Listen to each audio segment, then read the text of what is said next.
principal discussion is on the Pasha of the week, which I don't want to skip. But we also have this very important day coming up.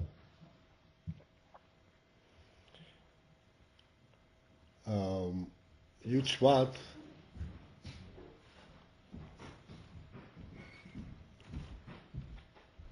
represents, Shevat is the day that Friedrich Rebbe passed away, and it's also the day that the Rebbe assumed the position of Rebbe.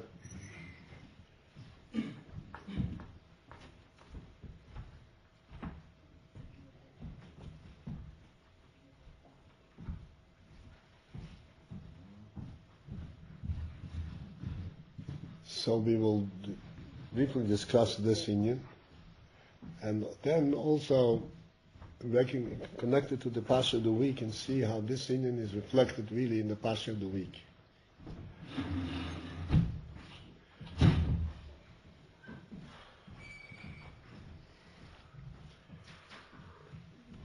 I'm sure that you heard Rabbi Lipsky, I'm sure to talk to you about this.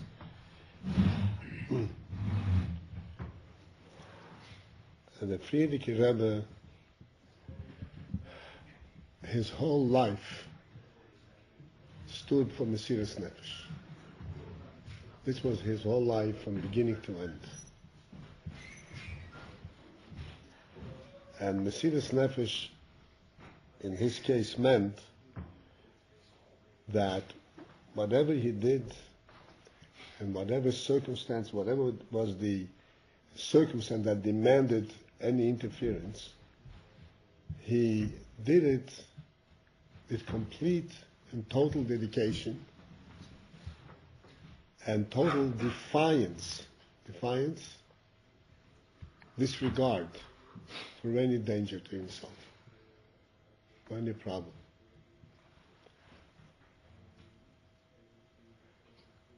The Rebbe explained one time that the Friedrich Rebbe's Messias, now was the period that he was on Rebbe, was 30 years.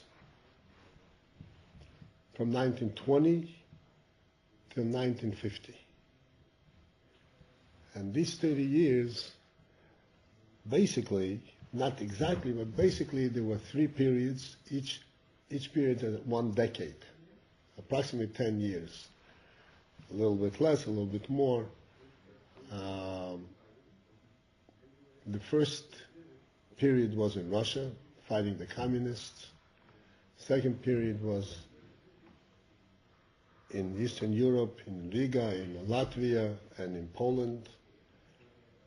And the third 10 years, almost exactly, was here in this country after the second, during the war that Rebbe came in here. And each one of these 3 periods required very different activities. Very, very different. In Russia, under the communists, to whatever extent you're aware of, the communists have set it as their primary goal to destroy and uproot Yiddishkeit. They invested enormous resources in this. And they caused enormous suffering in this direction. They closed all the shul, they closed all Jewish schools, and obviously there's no shuls, there's no schools. In a very short period of time, it's completely forgotten, because the young generation comes up and they have no exposure at all. So the Rebbe's primary effort during that period was to establish underground chadorim, underground learning groups.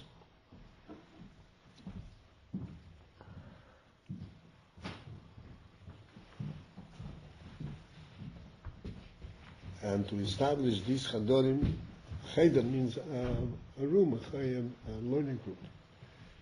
To establish these chadorim required,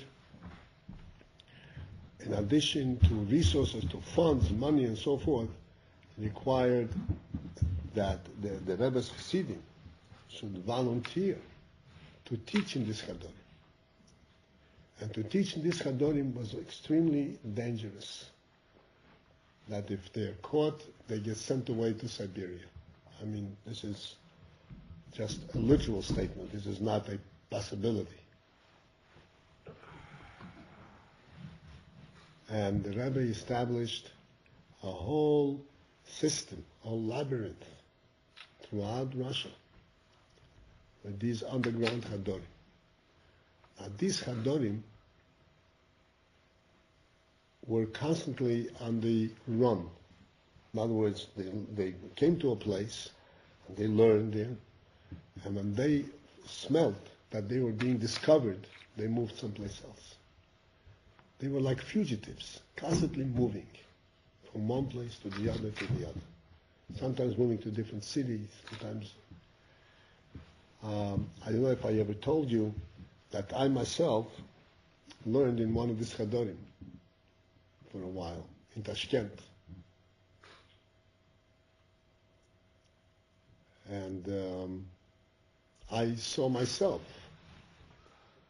I was a child, but I saw myself the danger I was involved. Because, did I ever tell you the story? No? Did it? What time period was this? What? What time period was this? What? What time period was this? This was in early 40s. I think, what, 45. So I was in Cheder over there, learning with the Rabbi, and there were a few other boys. There were basically three groups. The groups consisted, 3 boys here, 1 boy. There was a group of little older boys, they learned Gemara. Another 1 or 2 boys learned Chumash, or I don't know, Mishnayos. And then I was the youngest, and I learned to read, and then Chumash. And this room was a semi-basement. You know what a semi-basement is? Yeah. Where the whole floor is under the ground, and the window, just a little window on top of the ground. So, always, during the time that I was learning, there was one boy assigned with the task of standing by the window and watching if anyone is coming. And if somebody is coming, he has to tell the Rebbe that somebody is coming. And this never occurred. It was happened the whole thing. I saw that this was supposed to be, but I had no idea what this is about. Then this was my task. I was eating lunch, and I was told that you stand by the window, and if someone's coming, you should alert the Rebbe that someone is coming. So, I was standing there. I was a little boy, and I see somebody's coming. A young couple is coming. Nice, pleasant, young people coming. So I'm turning around, and I want to tell the Rebbe that somebody is coming. And I'm seeing that the Rebbe is sitting and learning. And I was very proper boy. I don't interrupt people in the middle of learning. So I was thinking to myself, should I interrupt them? How can I interrupt? They're learning. Then I said to myself, but I was told to tell them. I was told you have to do it. So I debated with myself a few seconds, and finally I said, I was told I have to go and do it. So I came out to Rebbe and I whispered, I said, somebody is coming. And the world turned upside down. I couldn't understand what was happening. Within a split second, the Gemaras were stashed away. Some holes that was prepared. Literally, within split seconds, the kids were all sitting on the floor, playing like in Hanukkah time, right? Playing dreidel, playing cards, and the Rebbe, the student was sitting on the floor, and the Rebbe was sitting on the chair, and watching them. But Rebbe, you mean the Rosh Hashiva? The teacher. Yeah. At the time, this couple, they were walking from the corner, literally, it's no time at all. At the time they came in, everything looked perfectly normal. A group of children are playing, and there is an older person supervising them. That's what it looked like. As a matter of fact, he had a man with a big white beard. So they said, how nice. They're playing Santa Claus. All speaking Yiddish. Yiddish speaking Santa Claus. Anyway, and they left. And then, for the rest of that day, the Rebbe said, okay, now he is stopping, it's interrupting the class for this day. I couldn't understand at all what was happening. The Rebbe left, and the whole Cheder was closed for the rest of the day. And then the next day we started up again. So the interesting thing is, this happened, as I said, I was almost a young child. Then years later, we came over to this country, and time passed, and I got married. I was a young man with a talis, with a kittel. And one time, Yom Kippur night, to Kol Nidre, I see a man walking in, and I said to myself, this man looks like my Rebbe. So after Kol Nidre, I walk up to him, and I give my hand. So he looks at me and says, Abba, do you remember how you saved my life? You understand? I understood this was really saving a life.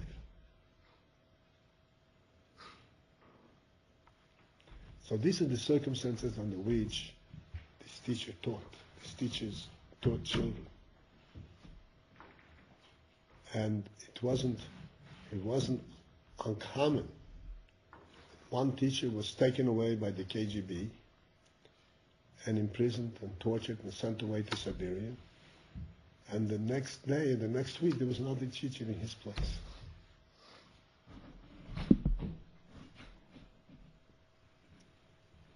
And this is how the Soviet Jewry, the Jewish people, Judaism, Jewish Yiddishkeit was saved in Russia.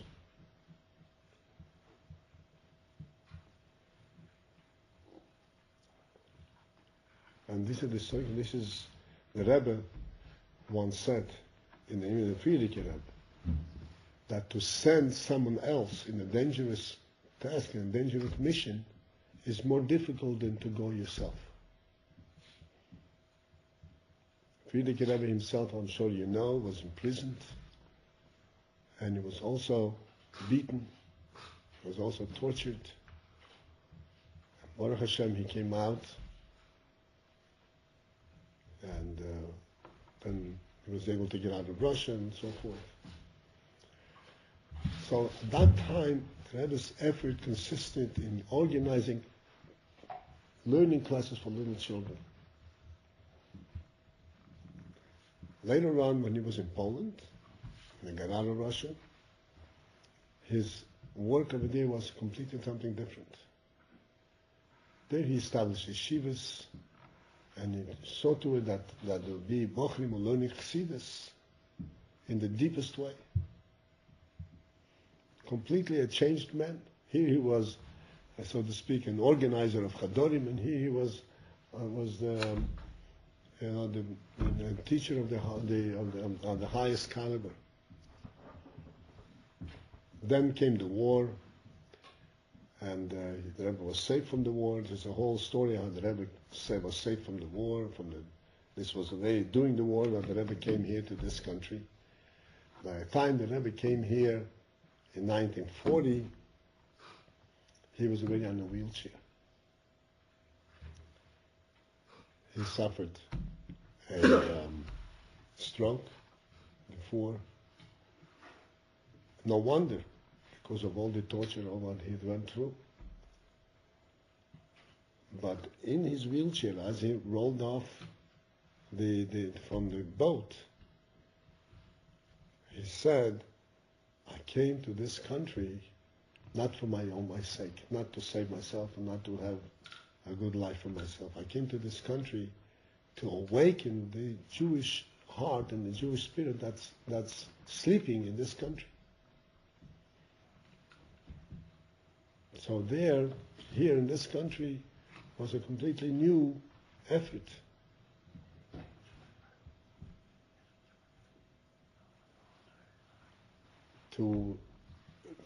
Again, he took American boys. There was nobody here, American boys to teach him Chassidus. He established yeshivas.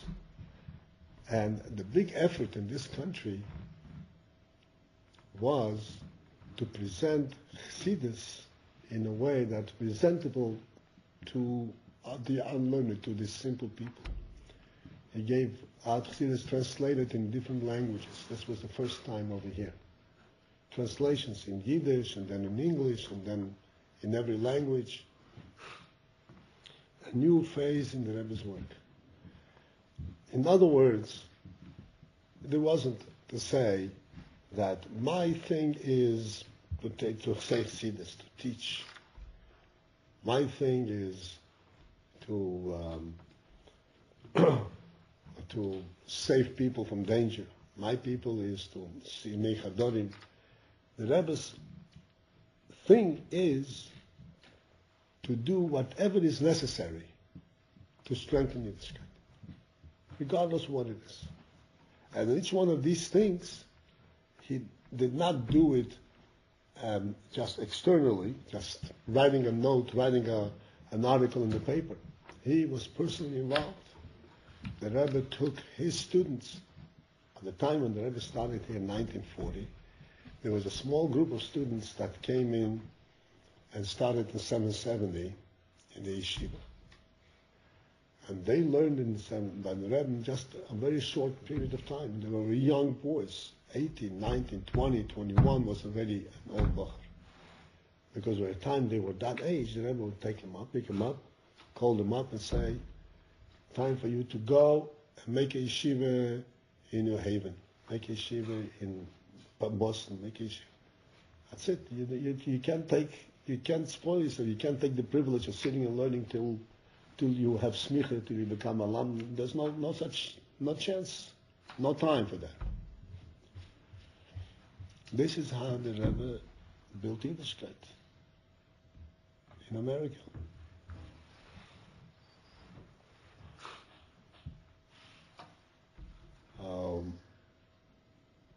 At that time, just want to expose to you a certain phenomenon of American life. America, Baruch Hashem, never suffered that which European Jewry suffered. There was the oppression. It was pretty difficult. Shabbos was a real challenge.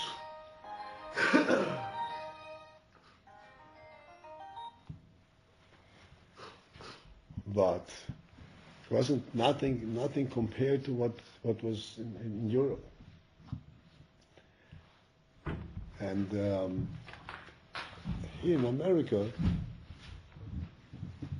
people became very complacent. Complacent means they took life for granted. They didn't seek to establish yeshivas, to establish schools. And Yiddishkeit literally was very dormant, very cold.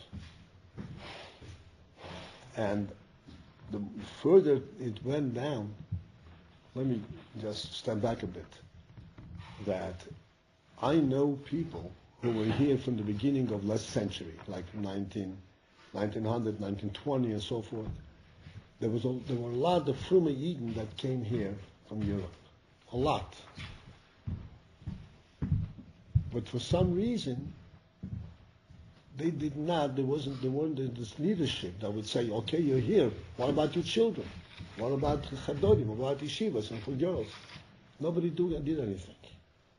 So the shul, like if you go down to the east side of Manhattan, huge shul, a lot.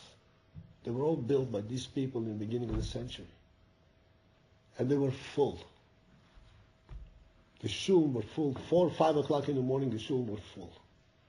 Saying Tilim, Mishnayos, from European. But their children went down. They were let go.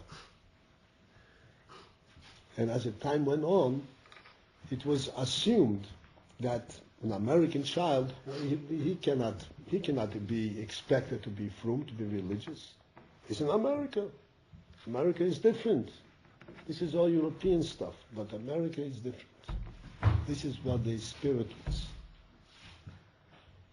It was a very, very tragic situation, really.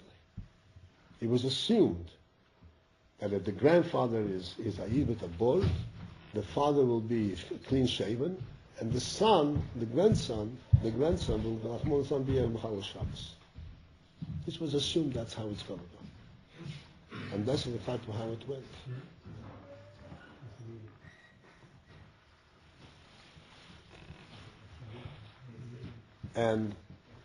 And one of the famous slogans, sayings of the Frierdiker Rebbe, which you may have heard when you first came to this country, he said that I came to this country to prove that America is no different than Europe.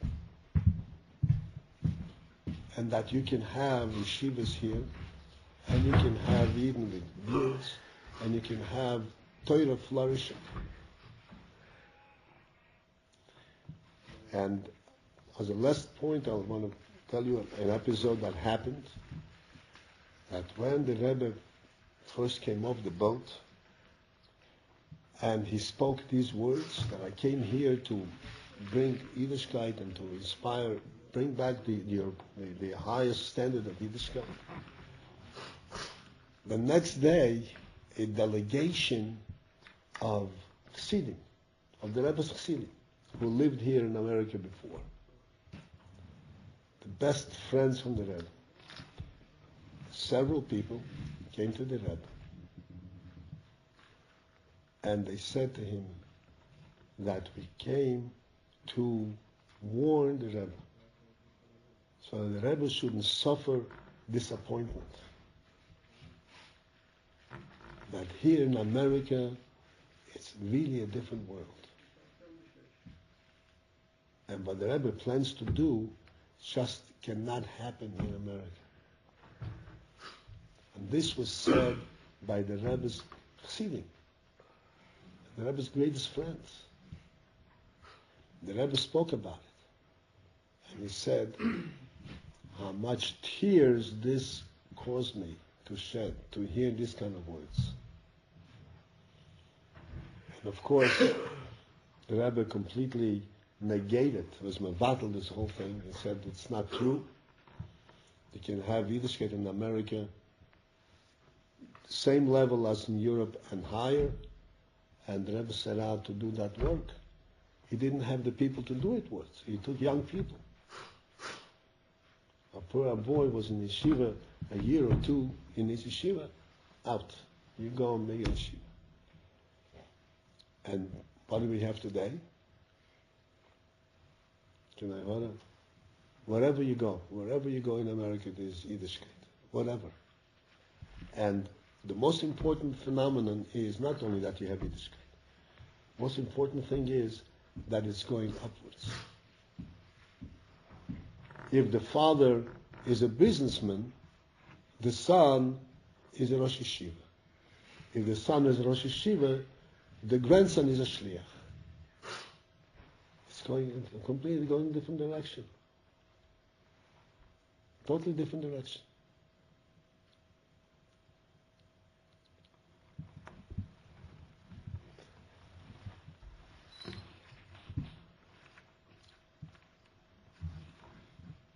The Rebbe, our Rebbe took over in 1950, actually 51. The Rebbe, previous Rebbe passed away in 1950. Tovshin Yud, I'm sure you know. And for a whole year, the first year, the Rebbe did not officially take on the mantle of being Rebbe. But unofficially, he was Rebbe. Because people already wrote to him and asked him questions, and the Rebbe would answer all kinds of different ways.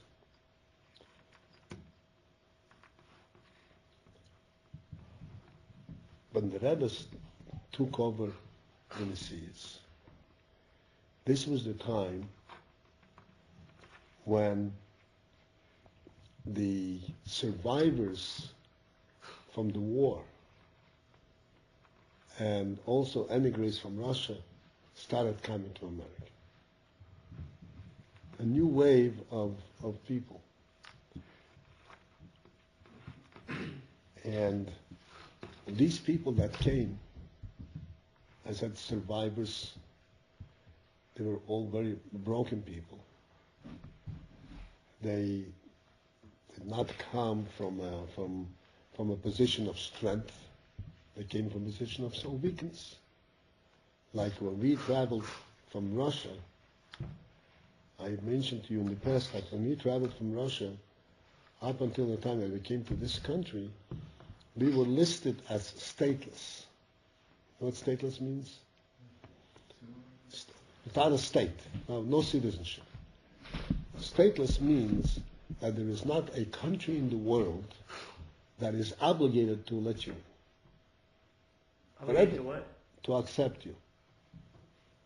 Wherever you are, you were there as a favor, not like a citizen. You belong here. You don't belong any place. And like, for instance, we were in France. We were in France for several years, 4 years.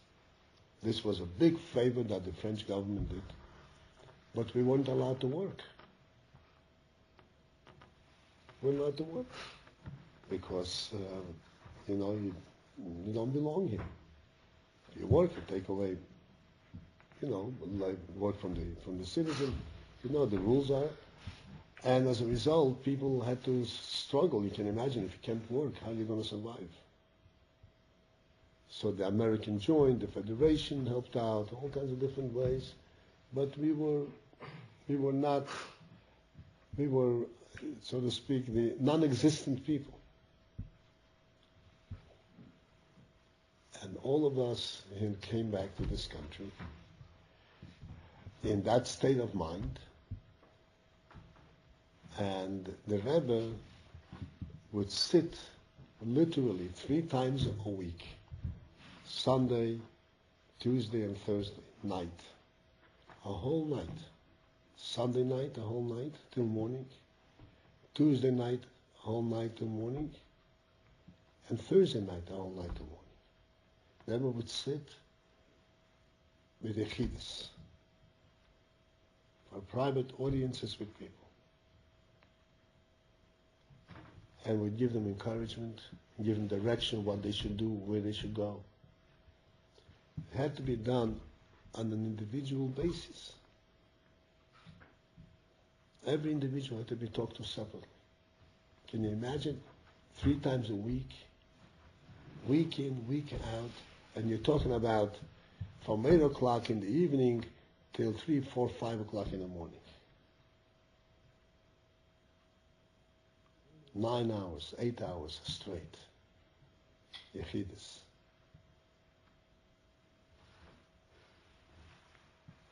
And the Rebbe said how to cure the wounds of all the people that came over. And give them the strength to start a new life. And he did it, again, not by publicizing brochures and writing letters, making speeches, by sitting and talking to every individual. Every individual. In those years, if somebody needed to go and see the Rebbe, he would go into the office, put his name down, they would give him a time when he comes. Sometimes he has to wait a month, sometimes 2 months, but he would be allowed to come in. And in addition to that, the people wrote letters and they would respond. In other words, he was involved with every individual. And this is how the Rebbe followed through on what the Friedrich Rebbe started, in building a healthy community and curing, rebuilding the Jewish community in general in the world and in America.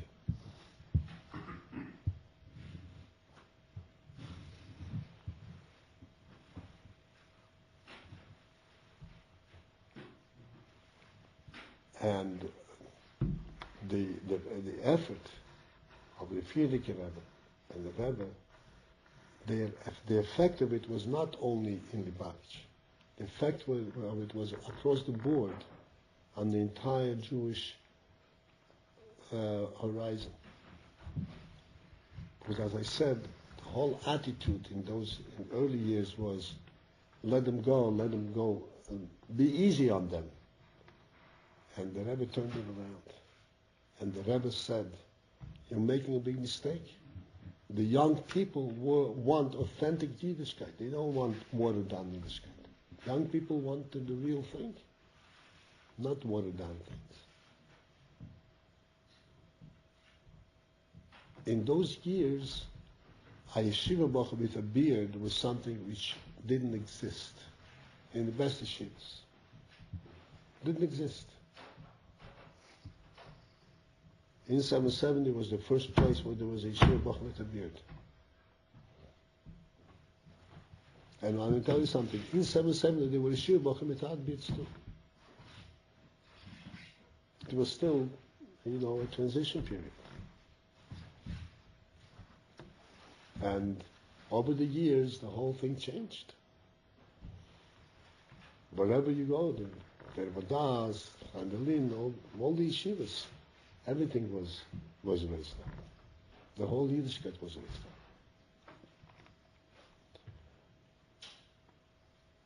And this was, as I said, not by propaganda and by advertisement. This was by literally personally involved with every individual. And something of this nature you've seen yourself. Well, you didn't see, but you heard more recently, where the Rebbe would stand for hours and give out dollars. And tens of thousands of people would walk by the Rebbe. The Rebbe would give him $1 with a bracha. I want you to know that when the person passed down by the Rebbe gave him $1. It wasn't just, okay, here it is. The Rebbe knew every person that passed down by him. He looked at each one and he knew what was going on with every person. And this left a very profound mark on every individual.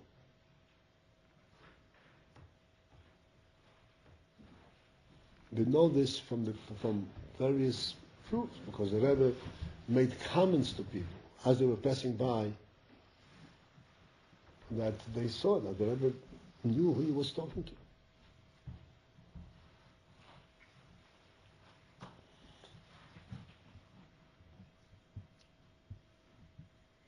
So the Yiddishkeit and this Jewish community, that the Jewish awareness that we have today, and the Jewish pride that we have today, to know this was accomplished with enormous effort, enormous personal attention, very personal attention. And ultimately, it actually made a very big change, very big dent. There was a time that the Rebbe used to encourage Bochum, your man, your Bochum would get married. The Rebbe would ask him, would you like to go on Shlichus? I would like you to go on Shlichus. Then came a time when the Rebbe said, he no longer sends a Shlichus. Anybody who wants to go on Shlichus has to volunteer. Today, the biggest hope that a Bochum has is that he will go on Shlichus. Nobody has to, just give me a place where I can go. This is the greatest hope they have. Bochum, there's Ingelite in the Koilel. The Koilel is full of Ingelite. And many of them, the Koilel normally is 1 year.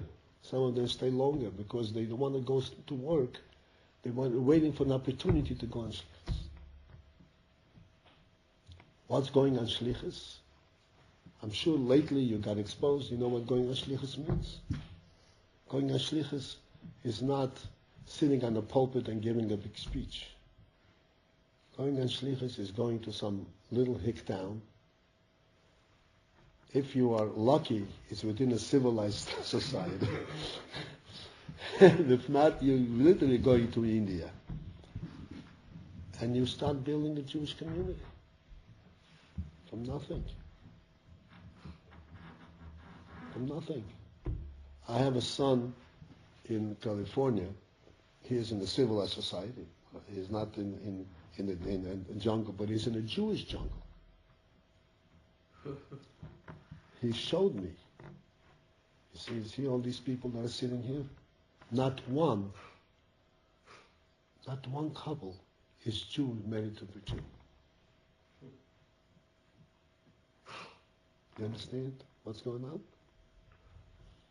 Such instructions, such laws, and you have to work with these people and bring them closer and warm them up, save their children, and that's what they do. That's what they do. I want to connect it to the Parsha of the week. The Parsha of the week in this Beshalach. It says Beshalach Paro is home. Paro sent out the people. Actually, how did Paro come to send the people out? He was convinced that he has to send them out, right? Hashem gave him good reason to send them out.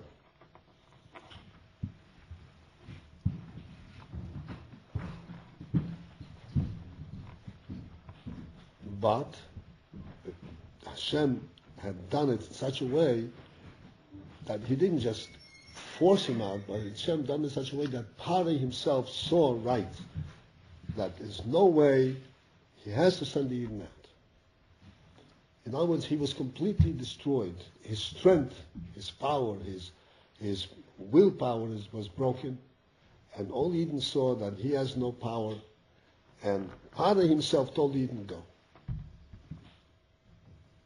Right? So that means that Eden should be convinced that there is nothing there in Mitzrayim. There is no power. The real strength is by Hashem, not in Paro. Here, Paro himself came begging them, please go. What's the next word in the Parsha?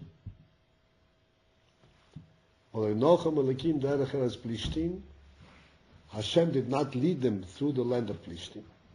Because it's close. Because he said, if there is going to be war, what's going to happen? Eden will go back to Mitzrayim. Doesn't it strike you? Here, the whole thing was destroyed. Paro was forced to let Eden go, and Paro begged him to go. And yet, the Eden themselves, even though they came out and miraculously Hashem pulled them out, but nevertheless, this did not mean that they are completely free from Mitzrayim. They are still entangled with them. They still think maybe there is something there. And if there is war, something that doesn't go their way, he may come back to Mitzrayim. He may fall back again. Which is really a mind-boggling thing, and we have to reflect on this.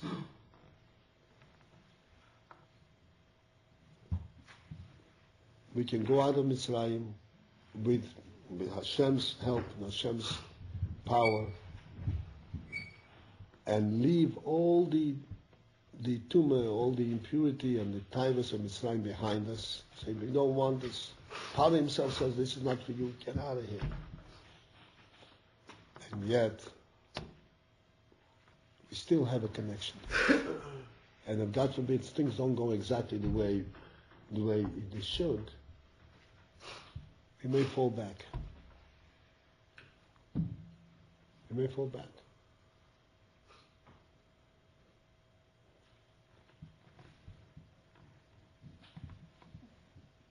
What then is necessary to guarantee that you won't fall back?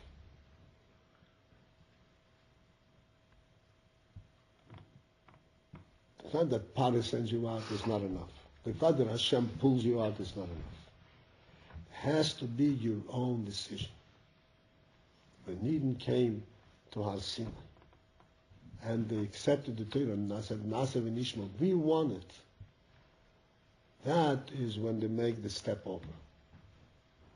In other words, anything that happens that brings you up higher, pulls you out, convinces you this is right, is not really happening until you make your own decision.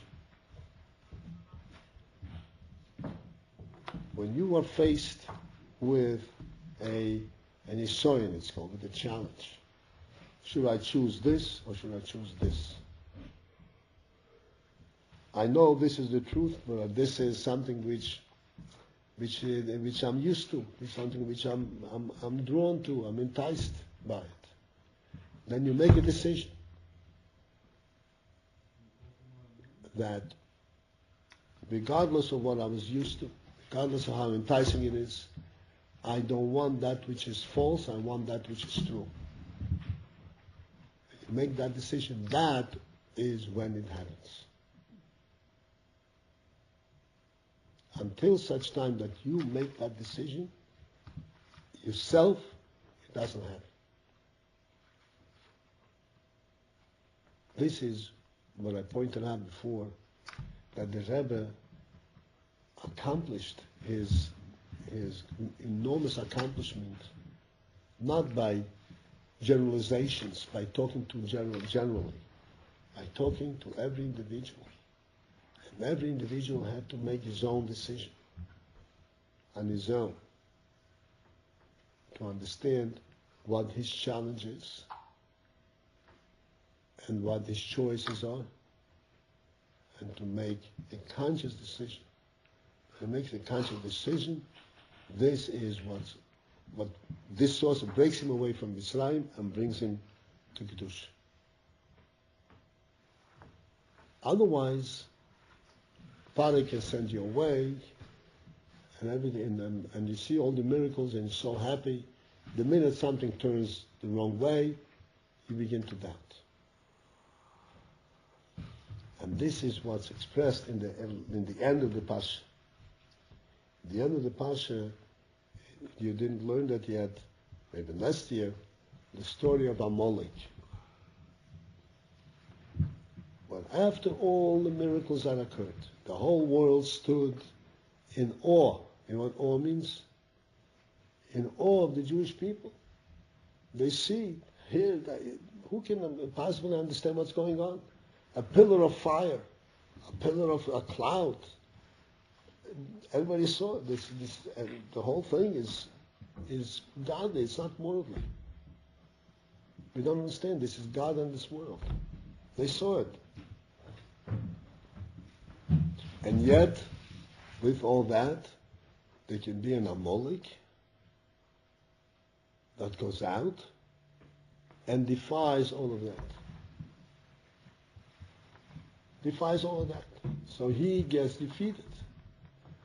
This Amalek had a very deep effect on us and on the whole world. And the effect is that despite everything that you see and everything that you understand and everything that you believe in, there's always that opening to doubt. Maybe not. Maybe it will not happen. This is not Amalek bit. Everybody saw God, and Amalek says, "Oh, let me fight him." How can you fight him?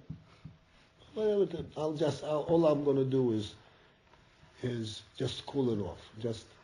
Just take away the absolute quality of it. It's possible to be otherwise. And that is something which goes with us. That goes with us all the time. And until such time that we make our own decision and break away, break through, we cannot be guaranteed that we're going to follow the path. And I want to tell you, Baruch Hashem, we're all learning Chassidus, we're all learning doing Avodah, all the wonderful things. But unfortunately, I have tremendous amount of exposure. I see what's going on, even in our community. No one is guaranteed unless one makes his own effort to negate. You know what negate means? To ignore, push away Amalek. Amalek is someone who makes no sense whatsoever. What are you going to fight the Eden? Doesn't make any sense.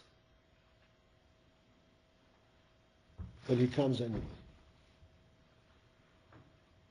And the only way to fight Amalek is to personally push him away. To tell him this is not true is not enough. He knew it's not true. To tell him you're going to be defeated is not enough. He knew he was going to be defeated.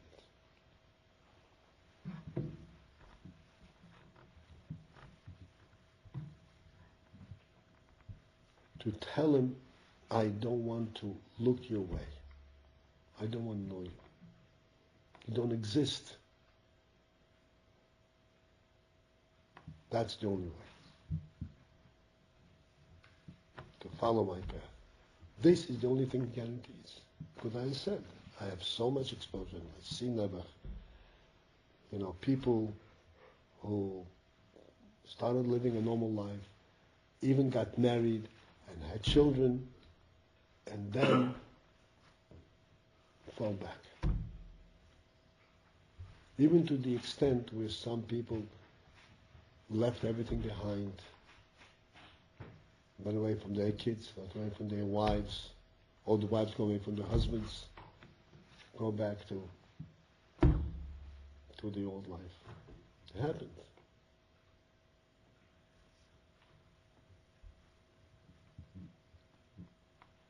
And it happens when you don't go through this last step.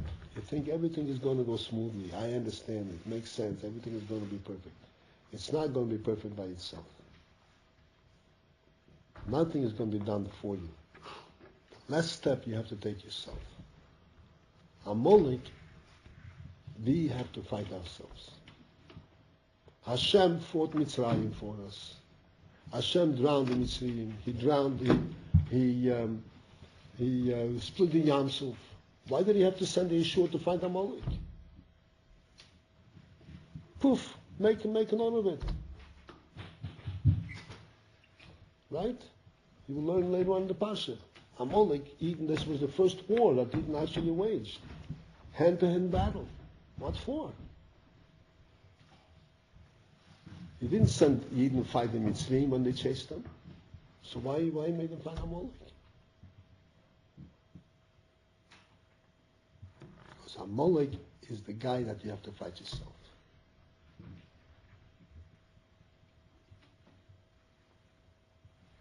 Amalek is the guy that you have to face and say, it doesn't exist. I may be perfect, I may be imperfect, but I know where I am. I don't have doubt in what the truth is.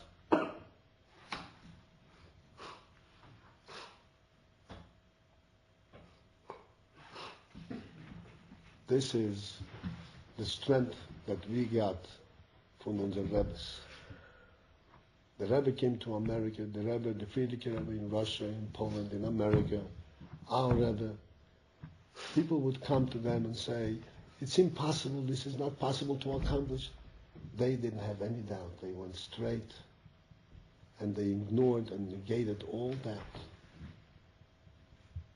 And this is how he went through and broke through all barriers. And this is how we individually must know. If one needs to go on the path, with all the learning and all the support you have, the bottom line is you have to make your own clear decision. And know that the ultimate truth is true, and doubt simply does not exist. Not that it's not true, but it doesn't exist. That's why Ba'amolek, what does it say Ba'amolek? You say it every day in the Sheish Zchiras. Timcha Zecha Amalek has to be wiped out. You can't debate with him. His whole memory has to be wiped out.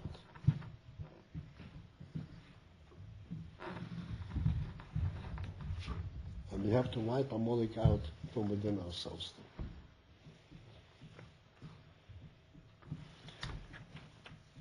And this will be it for this day. It's been Matzliach in your learning, in your davening, and in your fighting Amalek. Amen. Amen.